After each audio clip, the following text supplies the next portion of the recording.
What's happening, y'all? I'm Jennifer P. Jackson, producer and director of BLOODSOIL.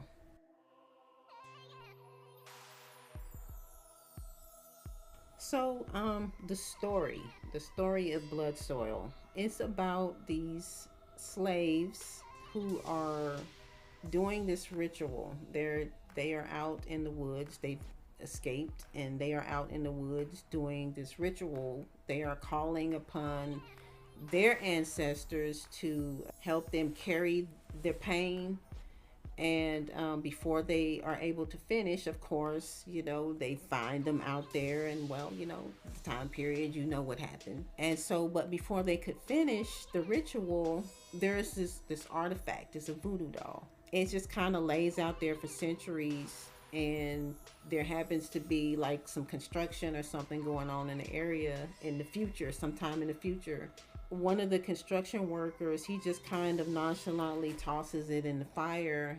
There you have it. It could just kind of finished everything off and unleashed the wrath of the ancestors in modern day time. So like it's kind of like an anthology somewhat, because initially when I started working on it, the initial thought was like I had these different stories. So it's kind of like a crypt keeper type thing, tales from the crypt type of feel to it, because there are different stories.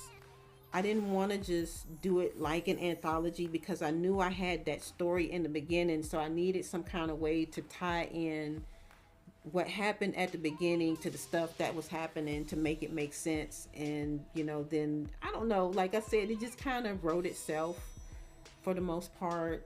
I think that the story is fantasy. It's horror. It's a fantasy. It's horror fantasy, but it does have that tales from the crypt keeper type of thing.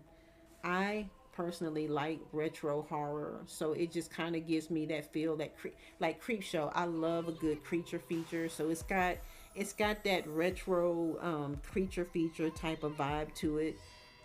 Comic booky almost, comic. It's got that comic book type of vibe. It's got like the comic book style, but it's also got there's like a hybrid of so many things, I think, in the way Blood Soil is presented, because it kind of gives me the GTA with the Sims and Evil Dead. It's just like a mixture of all three of those. I'm not sure if I can really say those names, but